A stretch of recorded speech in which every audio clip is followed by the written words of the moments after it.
अस्सलाम वालेकुम।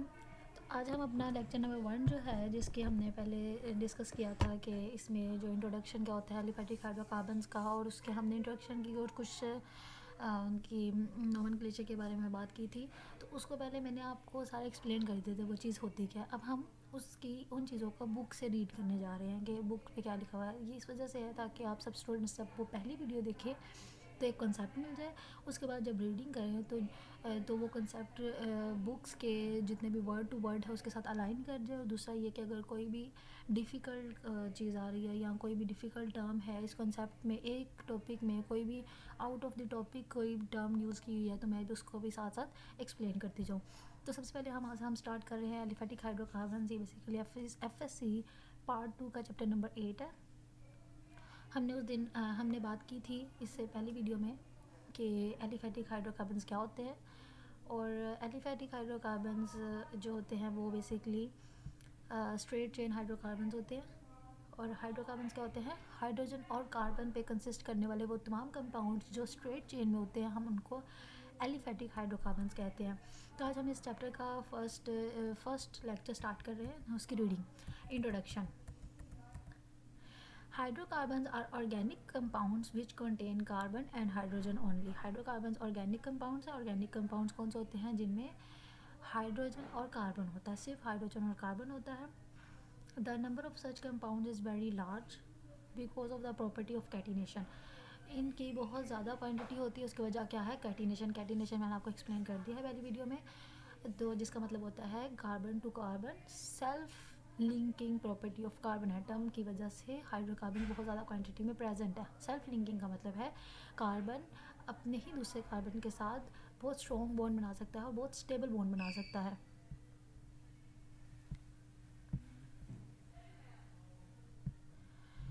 Okay, next hydrocarbons जो है फर्दर डिवाइडेड हैं वेरियस क्लासेस में on the basis of the structure of the chain की बेसिस पर भी इनको डिवाइड किया गया है, या फिर चेन की साइज़ पर, या फिर नेचर ऑफ द रिंग पर। अगर रिंग में है तो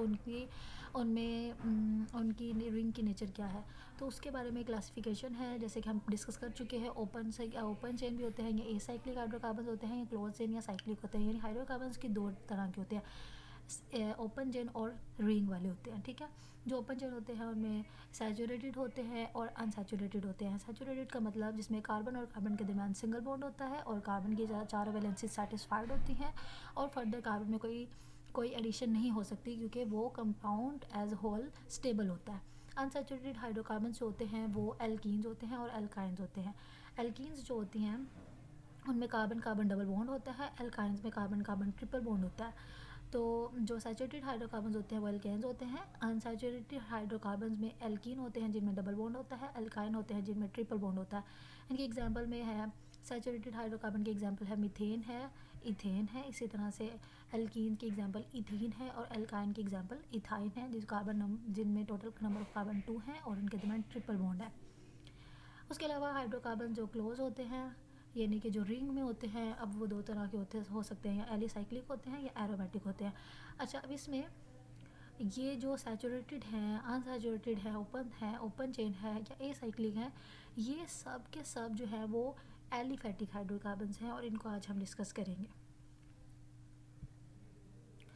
जो हम इस चैप्टर में डिस्कस कर रहे हैं एज होल, इस चैप्टर में हम जो डिस्कस करेंगे वो बेसिकली एलिफैटिक हाइड्रोकार्बन्स हैं, मतलब कि स्ट्रेट चेन हाइड्रोकार्बन्स।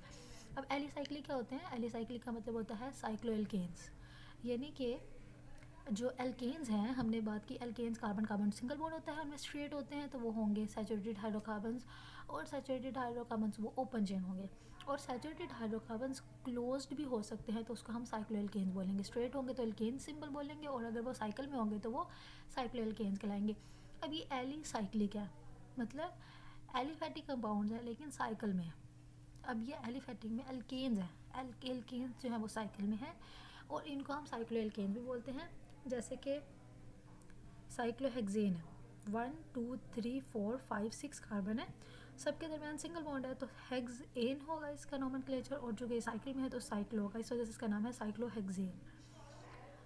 सही हो गया। और दूसरी टर्म होती है जो साइक्लिक होते हैं वो एरोमेटिक हाइड्रोकार्बन्स होते हैं, जिसमें एटलीस्ट मिनिमम एक बेंजीन रिंग का होना ज़रूरी है।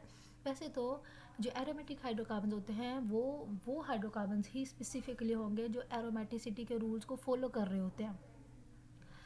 लेकिन हम यहाँ पे जो कि सिर्फ बेंजीन रिंग को स्टडी करते हैं, बेंजीन तक कन्फाइंड है, तो हम ये डिस्कस करेंगे कि वो तमाम कंपाउंड्स जिनमें एटलीस्ट वन बेंजीन रिंग होगा उसको हम एरोमेटिक हाइड्रोकार्बन बोलेंगे।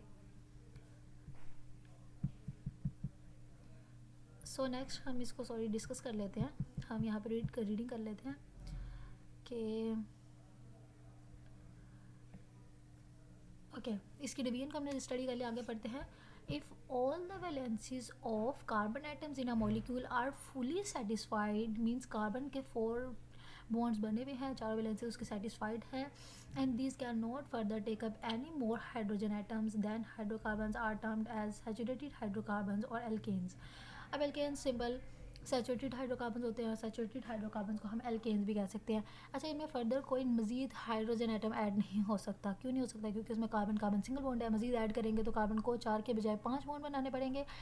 लेकिन कार्बन के पास ना डी ब्लॉक है, ना ही कार्बन के पास कोई और ऑर्बिटल फ्री है, तो वो नेक्स्ट हाइड्रोजन के साथ बॉन्ड बना ही कैसे सकता है? उसके पास कोई ऑर्बिटल फ्री नहीं है, ना वो इलेक्ट्रॉन ले सकता है ना दे सकता है। इस वजह से वो फर्दर कोई भी एडिशन किसी भी एटम के साथ नहीं करता, वो कोई भी बॉन्डिंग किसी भी हाइड्रोजन के साथ नहीं बनाता, किसी भी एटम के साथ नहीं बनाता। हम हाइड्रोजन यहाँ पे पर्टिकुलरली डिस्कस इस वजह से कर रहे हैं क्योंकि हम कार्बन और हाइड्रोजन को डिस्कस कर रहे हैं, हाइड्रोकार्बन को डिस्कस कर रहे हैं, और कार्बन यहाँ पे चूँकि फुली सेटिस्फाइड है, वो मजीद किसी हाइड्रोजन के साथ बॉन्ड नहीं बना सकती, किसी को ऐड नहीं कर सकती। इस वजह से उसे हम बोलेंगे सैचुरेटेड हाइड्रोकार्बन, या हम उन्हें एल्केन्स बोलेंगे। So next है the compounds of carbon and hydrogen in which all the 4 valencies of carbon atom are not fully utilized, जिसमें चारों वैलेंसीज कार्बन की फुली यूटिलाइज्ड नहीं हैं, या फिर उनमें and they either contain a double और ट्रिपल बॉन्ड। अच्छा, अगर फॉर एग्जांपल एल्कीन्स हैं, जैसे कि यहाँ है एक एग्जांपल है कि कार्बन के एक हाइड्रोजन के साथ बॉन्ड बना हुआ है, यहाँ पे दो कार्बन के बॉन्ड हाइड्रोजन के साथ बने हुए हैं और दो बॉन्ड कार्बन के दूसरी कार्बन के साथ बने हुए हैं। अभी भी कार्बन की चारों वैलेंसी सेटिस्फाइड हैं, लेकिन अगर वो डबल बॉन्डेड में है या ट्रिपल बॉन्डेड में है, और as compare to single bond वो इतने स्टेबल नहीं है, क्योंकि अभी वो पाई बॉन्डिंग में है, और पाई बॉन्डिंग बहुत एक्सपोज्ड होती है, उस पर अटैक इजीली हो सकता है, वो इजीली ब्रेक हो सकते हैं, और उनको वो न्यू बॉन्ड्स में कन्वर्ट हो सकते हैं, उसमें एडिशन हो सकती है। इस वजह से एल्कीन्स हो या एल्काइंस हो, डबल बॉन्डेड हो या ट्रिपल बॉन्डेड कार्बन हो, वो हमेशा लेस स्टेबल होती है एल्केन से, जिसमें कार्बन और कार्बन में सिर्फ सिंगल बॉन्ड होता है। सिंगल बॉन्ड का मतलब होता है sigma bond. Sigma bond pi bond से ज़्यादा स्ट्रॉन्ग, ज़्यादा स्टेबल, लेज़र इन एनर्जी होता है। इस वजह से हर कार्बन जो कि नेचर पे हर चीज़ स्टेबिलिटी चाहती है, इस वजह से हर कार्बन सिंगल बॉन्ड बनाना चाहता है। इस वजह से एल्कीन्स और एल्काइन में फर्दर एडिशन हो सकती है ताकि वो सिंगल बॉन्डेड कार्बन एटम्स में कन्वर्ट हो सके, उन कंपाउंड्स में कन्वर्ट हो सके जिसमें फर्दर कार्बन और कार्बन के दरमियान सिर्फ सिंगल बॉन्ड हो। चलिए नेक्स्ट स्टडी करते हैं। And they contain either a double or triple bond. Such compounds are called unsaturated hydrocarbons. Those unsaturated hydrocarbons which contain a double bond are called alkenes, while those containing a triple bond are called alkynes. These all are hydrocarbons. Classification जो है वो page number 136 पे mention है, वो हम discuss कर चुके हैं। अच्छा, नेक्स्ट हम नोमेनक्लेचर पे चलते हैं। नोमेनक्लेचर 2 तरह का होता है, जैसे कि मैं पहले भी बता चुकी हूँ। कॉमन और ट्रिवियल नेम्स होते हैं, ये मैं पहले वीडियो में डिस्कस कर चुकी हूँ। अगर आपने इसका कॉन्सेप्ट लेना है तो आपको इससे पहले इसका लेक्चर 01 देखना पड़ेगा, जिसमें हमने इसके कॉन्सेप्ट पर स्टडी किया हुआ है। कॉमन और ट्रिवियल नेम्स हैं। सबसे पहले एक जो नोमेनक्लेचर सिस्टम था वो कॉमन नेमिंग की जाती थी। इन द अर्ली डेज, पहले डेज में the compounds were named on the basis of their history. Compounds को नेम दिया जाता था उनकी हिस्ट्री की बेस पर, मतलब ये पहले से उनकी तारीख क्या है, किसी तारीख की बेस पर उनकी पहले हिस्टोरिकल पर्सपेक्टिव को देखते हुए उनको नेमिंग दी जाती थी। या फिर द मेथड ऑफ प्रिपरेशन, या उनके मेथड ऑफ प्रिपरेशन, जिस मेथड से वो प्रिपेयर हुए हैं उस मेथड की बेस पर उसको नेम दिया जाता था। और name of the person working on it, या फिर किसी उस साइंटिस्ट के नेम पर उस न्यू कंपाउंड का नेम दे दिया जाता था जिस साइंटिस्ट ने उसे डिस्कवर किया जाता था, उस पर वर्क कर रहा होता था। फॉर एग्जांपल, जैसे कि जो मार्श गैस है that was given to methane, because it was found in marshy places. Marsh gas किसे कहते हैं? मीथेन जो गैस होती है उसको मार्श गैसेस कहा जाता है। क्यों कहा जाता है? क्योंकि वो मार्शी एरियाज से, मार्शी प्लेसेस से हमें मिली थी। तो ये on the basis of its history हो गया, मतलब कि जहाँ से वो हमें मिली, हिस्टोरिकल पर्सपेक्टिव उसका ये था। इस वजह से हमने मीथेन को मार्श गैसेस कहना शुरू कर दिया। अब जो एसिटिक एसिड है, acetic acid derived it's name from vinegar, Latin एसिटम means vinegar. अब जो एसिटिक एसिड है उसका नेम एक लैटिन टर्म है एसिटम से डिराइव हुआ है। एसिटम का मतलब होता है विनेगर। अब जो कि एसिटिक एसिड जो है वो विनेगर में प्रेजेंट होता है, ये वहाँ से भी पे किया जाता है। तो इस वजह से हम उसके मेथड और प्रिपरेशन के बेस पर हम एसिटिक एसिड का नाम हमने विनेगर से निकाला है। सही हो गया। और उसके अलावा अगर हम जो थर्ड बात कर रहे थे कि name of the persons working on it, या जिस उस साइंटिस्ट के नेम पर कंपाउंड को नेम दे दिया जाता है जो इस पर काम कर रहा होता है। तो इसके एग्जांपल के तौर पे ये है कि organic compounds were named after a person, like a barbituric acid after Barbara. Organic compounds को नेम दिया गया एक पर्सन के नेम पर, जैसे कि जो एक बारबरा था। बारबरा एक साइंटिस्ट था जो कि वर्क कर रहा था किसी ऑर्गेनिक कंपाउंड पे, चूँकि वो उस पर काम कर रहा था, फिर हमने उस ऑर्गेनिक कंपाउंड को बारब्यूटारिक एसिड का नाम दे दिया।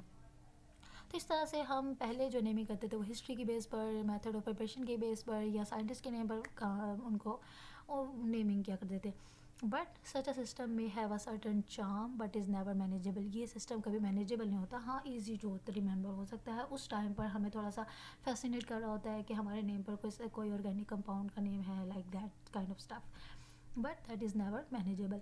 क्योंकि बहुत ज़्यादा जब कंपाउंड्स डिस्कवर हो चुके थे, सिंथेसाइज हो चुके थे, तो फिर इतनी ज़्यादा टर्म को मैनेज करना बहुत डिफ़िकल्ट हो गया था।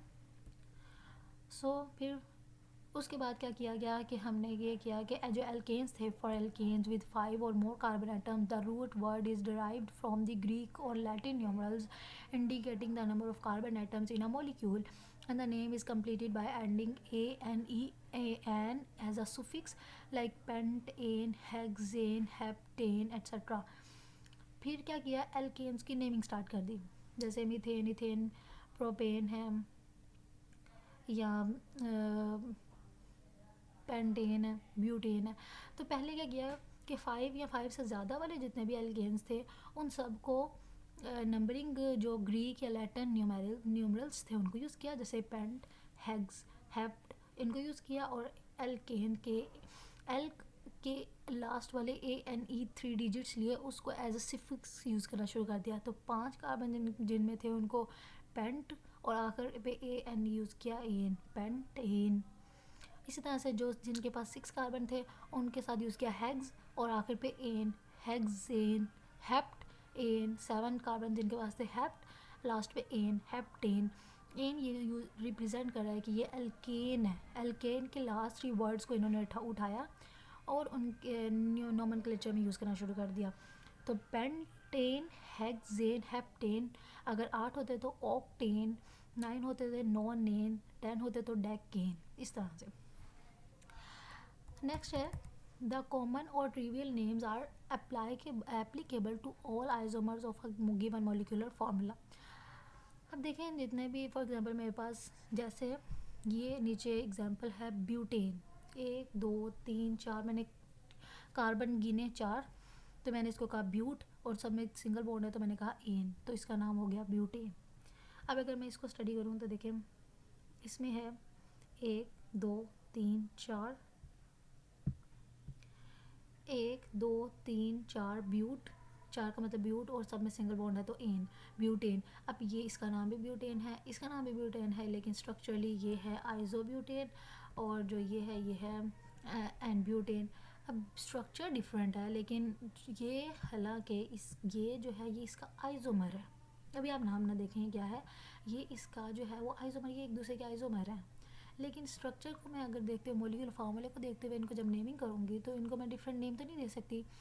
तो जब कॉमन नेमिंग आई तो जो एक कंपाउंड के डिफरेंट आइसोमर्स थे, आइसोमर्स का मतलब है उनकी डिफरेंट फॉर्म्स थी, जैसे इसकी ये एक फॉर्म है, इसी तरह से जिनकी चेन बढ़ती जाएगी। मतलब फॉर्म का मतलब है कि कितनी ब्रांचिंग उसमें होती जा रही है, जितनी पॉसिबल ब्रांचेस होंगी उसमें उतनी ज़्यादा उसके आइसोमर्स पॉसिबल है, और जितने ज़्यादा आइसोमर्स होते हैं उन सब का मॉलिक्यूलर फार्मूला सेम होगा, लेकिन स्ट्रक्चर फार्मूला डिफरेंट होगा। अब हम चूँकि कॉमन नेमिंग में उसके मॉलिक्यूलर फार्मूला को देखते हुए, यानी कि कार्बन 4 है तो ब्यूट और सिंगल बॉन्ड है तो एन के लिहाज से बॉन्ड नेमिंग कर रहे थे। ब्यूटेन का ऐसे सिंपल तो हम इनको क्या नेमिंग नहीं कर सकते, अगर इनके आइसोमर है तो उनको डिफ्रेंशिएट कैसे करेंगे। फिर उन्होंने डिफ्रेंशिएशन के लिए ये सिस्टम निकाला था कि हम प्रीफिक्सेस यूज़ करना शुरू कर देते हैं, एन, आइसो, नियो एट्सेट्रा, उनके आइसोमर्स को डिफ्रेंशिएट करने के लिए। जैसे कि इसमें 4 कार्बन है तो ब्यूट, सिंगल बॉन्ड है और बॉन्ड है तो एन, ब्यूटेन इसका नेम है। लेकिन ये सब चूँकि सिंगल एक चेन में जा रहे हैं तो मैं इसको कहूँगी कि स्ट्रेट है, नॉर्मल है, एन ब्यूटेन कहूँगी। लेकिन अगर इसमें एक भी ब्रांच बन रही है तो मैं इसको बोलूँगी आइसोब्यूटेन। इसी तरह से अगर मेरे पास 1 2 3 4 5 है तो पेंट, सब में सिंगल बॉन्ड है तो एन, और सब स्ट्रेट चेन है तो उसको बोलूँगी एन पेंटेन। अब यहाँ पे आ जाते हैं, यहाँ पे 1 2 3 4 5 है और सब में सिंगल बॉन्ड है तो पेंटेन। और लेकिन इसमें एक चूँकि ब्रांच आ गई है तो ये सब नॉर्मल नहीं है, एक ब्रांच है तो इसे बोलूँगी आइसोपेंटेन। नेक्स्ट है 1 2 3 4 5, सब में 5 कार्बन है, सिंगली बॉन्डेड है, पेंटेन होगी। लेकिन अब चूँकि पहले सिंगल ब्रांच थी, पहले इसमें एक ब्रांच थी, अब ये फॉर एग्जांपल कोई भी इसको कह लें कि यहाँ पे आके ब्रांच अटैच होगी। अब 2 ब्रांचेस बन गई हैं, डबल ब्रांचेस हैं तो इस तरह से जो स्ट्रक्चर होगा उसको हम बोलेंगे नियोपेंटेन, नियोपेंटेन। अच्छा, यहाँ पे नियोपेंटेन सी ई भी ऐड है, ये सी गलत है, यहाँ नहीं आना चाहिए, नियोपेंटेन ही होगा बस नेम। तो इस तरह से ब्यूटेन के 2 पॉसिबल आइसोमर्स हो गए, एन ब्यूटेन और आइसोब्यूटेन, और पेंटेन के 3 हो गए, n pentane, isopentane, neopentane. These prefixes have only limited use as they are not workable with complex molecules. In prefixes को हम अगर एक ब्रांच है, 2 ब्रांचेस है, 3 ब्रांचेस है तो हम डिस्कस कर सकते हैं। लेकिन जब कम्प्लेक्सेस बहुत ज़्यादा स्ट्रक्चर जो मॉलिक्यूल्स है वो बहुत कम्प्लेक्स हो जाते हैं तो फिर ये प्रीफिक्सेस भी, मतलब कि नियो, आइजोन, जो नियो नॉर्मल, ये सब भी मैनेजेबल या वर्केबल नहीं रहते। For further more over common names give only minimum information about the structure of compounds. जो कॉमन नेम्स होते हैं वो इतने कोई स्ट्रक्चर के बारे में तो बता नहीं होते, बस ये बता रहे होते हैं उसमें कितने कार्बन है, सिंगल है या डबल बॉन्ड है। मतलब सिंगल बॉन्ड है, जैसे हमने एन को डिस्कस किया ना, जैसे नंबर ऑफ़ कार्बन है, अगर 5 है तो पेंट है, तो सिंगली बॉन्ड है तो एन। तो हमें सिर्फ ये बता रहा है कि पेंटेन है या आइजो है तो एक ब्रांच भी अटैच है, तो बस उसके बारे में, स्ट्रक्चर के बारे में बहुत मिनिमम इन्फॉर्मेशन दे रहा होता है। इसी तरह से जो एल्कीन्स हैं are similarly named by replacing ending A N E of alkane with ylene. ये वो उन एल्कीन्स को नेमिंग हम जब करते हैं तो एल्केन्स के ए एन ई को सिंपली सेम करते हैं, वे सेम होता है, बस लास्ट के ए एन ई को हम आइलीन में कन्वर्ट कर देते हैं। जैसे कार्बन कार्बन 2 कार्बन है तो इथ, और लेकिन डबल बॉन्ड है तो आइलीन, इथाइलीन। इसी तरह से कार्बन कार्बन कार्बन 3 कार्बन है लेकिन एक में डबल बॉन्ड भी है तो वो हम बोलेंगे प्रोप, 3 कार्बन है तो प्रोप, और एक डबल बॉन्ड है तो प्रोपाइलीन। इसी तरह से 1 2 3 4 और डबल बॉन्ड है तो ब्यूटाइलिन, लेकिन ये नॉर्मल नहीं है, स्ट्रेट चेन में नहीं है, तो एक ब्रांच है तो हम इसे बोलेंगे आइसोब्यूटाइलिन। अब ये उन एल्कीन्स के लिए हम आइलीन का एडिशन करते हैं जिनको हम एल्केन से ड्राइव कर रहे होते हैं। नॉर्मली जो एल्कीन्स होती हैं हम उनकी नेमिंग एल्कीन ही करते हैं, यानी इथीन ही होती है, हम उसमें ए एन ई को ई एन ई से ही रिप्लेस करते हैं, सिवाय उनके जिनको हम एल्केन से ड्राइव कर रहे होते हैं। जब एल्केन से ड्राइव करते हैं तो फिर एडिशन करते हैं आइलीन। और अगर हम सिंपल कर रहे हों एल्कीन्स की बात तो फिर उसमें आइलीन नहीं आएगा, सिर्फ ई एन ई ही आएगा, ये 3 डिजिट्स ही आएंगे, दैट्स इट। अच्छा, उसके बाद हम डिस्कस करते हैं आईयूपैक नेमिंग, जो मेजर हमारा आज का टॉपिक है। नो कॉमन और ट्रिवियल नेम्स को हमने डिस्कस कर लिया। आईयूपैक नेमिंग क्या होती है?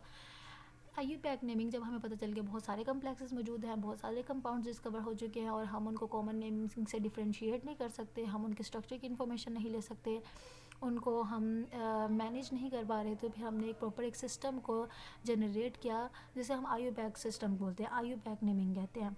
क्या हुआ था कि in 1889 the solution of naming the organic compound systematically was sought by International Chemical Congress.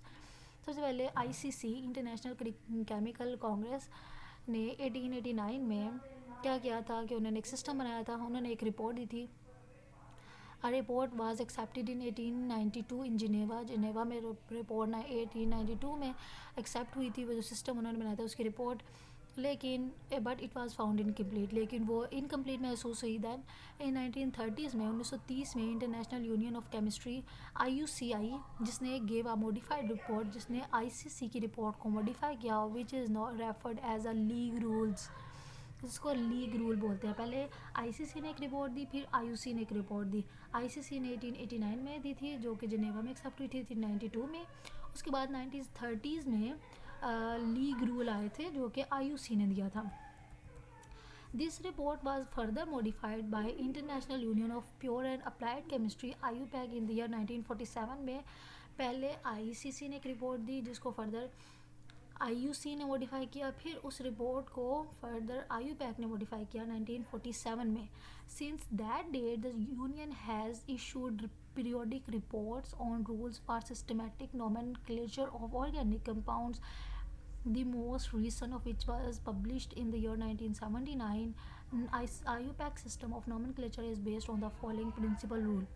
उसके बाद उन्होंने ये कह रहे हैं कि बहुत सारी रिपोर्ट्स बनती गई, different modified periodic reports IUPAC देते गए, जिसमें से मोस्ट रिसेंट जो है वो 1979 में आई थी, जिसका जो स्लोगन ये था, each different compound should have a different name, her different compound का एक डिफरेंट नेम होना चाहिए। दस through a systematic set of rule, जिसका फिर उन्होंने एक सिस्टमेटिक रूल दिया था। IUPAC system provide different names for more than 7 million non organic compounds. IUPAC ने फिर सेट ऑफ रूल दिया था, उस रूल्स के अकॉर्डिंग, IUPAC के रूल्स के अकॉर्डिंग स्टिल 7 मिलियन यानी 70 लाख डिफरेंट ऑर्गेनिक कंपाउंड्स को डिफरेंट नेम दिए जा चुके हैं, जिनको हम सिर्फ उनके नेम से आइडेंटिफाई डिफ्रेंशिएट कर सकते हैं, उनके एग्जैक्ट स्ट्रक्चर को बता सकते हैं। तो अब हम डिस्कस करते हैं nomenclature of alkyl groups. Alkyl group क्या होता है? When we remove one hydrogen atom from an alkane we obtain what is called alkyl group. जब एल्केन है उसमें से एक हाइड्रोजन निकल जाता है, जैसे कि ये मीथेन है, मीथेन होता है CH4। जब इसमें से एक हाइड्रोजन रिमूव हो गया तो हम इसे बोलेंगे मिथाइल। एल्केन है, एक हाइड्रोजन निकल गया तो एल्काइल, और इसकी एब्रीवेशन ME होती है मीथेन की, जो कि हम नॉर्मली हायर क्लासेस में यूज़ करते हैं। Those alkyls groups give names that end in YL, उसमें हम एल्केन के ANE को YL से रिप्लेस कर देते हैं। When the alkene is unbranched the hydrogen atom that is removed is a terminal hydrogen atom, the names are straight forward। मतलब जब हम स्ट्रेट चेन एल्केन होती हैं उनमें कोई ब्रांचिंग नहीं होती, जब उसमें से हाइड्रोजन रिमूव करते हैं तो ऑब्वियसली टर्मिनल हाइड्रोजन रिमूव हो रहे होते हैं, तो उनकी नेमिंग सिंपल होती है। जैसे एल्केन है, एल्काइल ग्रुप बनेगा। जैसे कि मीथेन है तो मिथाइल ग्रुप, मीथेन से मिथाइल ग्रुप, या मीथेन है, इथेन से टर्मिनल हाइड्रोजन निकलेगा और इसका नाम इथाइल हो जाएगा। हम ET से भी रिप्रेजेंट कर सकते हैं। इसी तरह से प्रोपेन है, 1 2 3 कार्बन है तो प्रोप, सिंगल बॉन्ड है तो एन। प्रोपेन है, इसमें से एक हाइड्रोजन टर्मिनल निकलेगा, अब ये प्रोपेन से प्रोपाइल बन जाएगा, लेकिन ये स्ट्रेट चेन है तो हम इसे एन बोलेंगे। हम प्रोपाइल पे ही आकर इसको क्यों डिस्कस कर रहे हैं, उसकी वजह ये है क्योंकि प्रोपाइल से आगे हम जब ब्यूटाइल या पेंटाइल की बात करते हैं, पेंटेन की आगे जितनी हाइट की बात करते हैं उनमें आइसोमर्स पॉसिबल हैं। प्रोपेन तक कोई आइसोमर नहीं होता, इस वजह से उस पर एन लगाए ना लगाए वो प्रॉब्लमेटिक नहीं होता। अब प्रोपेन के, मीथेन के, इथेन के कोई आइसोमर क्यों नहीं है? सिंपल, आप इसकी ब्रांचिंग लगा कर देख लें। आप फॉर एग्जांपल आप क्या करते हैं, आप इस कार्बन को उठाकर इसके यहाँ पे अटैच कर देते हैं, तो भी तो आप देखें ना स्ट्रेट चेन बनेगी। मैं आपको आगे रूल पढ़ाऊँगी तो आपको ये कॉन्सेप्ट क्लियर हो जाएगा कि क्यों ब्यूटाइल से ही आगे आइसोमर पॉसिबल है, मीथेन, इथेन और प्रोपेन का कोई आइसोमर क्यों नहीं होता। अच्छा, उसके बाद है कार्बन। 1 2 3 4 कार्बन है तो ब्यूट, सिंगल बॉन्ड है तो एन, स्ट्रेट चेन है तो एन ब्यूटेन है तो एन ब्यूटाइल इसका नेम होगा। उसका रिप्रेजेंट हम शॉर्ट फॉर्म में मीथेन को ME से, इथेन को ET से, प्रोपेन को PR से और ब्यूटेन को BU से भी करते हैं। ये सब था हम आज का लेक्चर, और नेक्स्ट में हम जब नेक्स्ट लेक्चर डिस्कस करेंगे उसमें हम प्रॉपर नोमेनक्लेचर IUPAC का जो नोमेनक्लेचर है उसके रूल्स को डिस्कस करेंगे।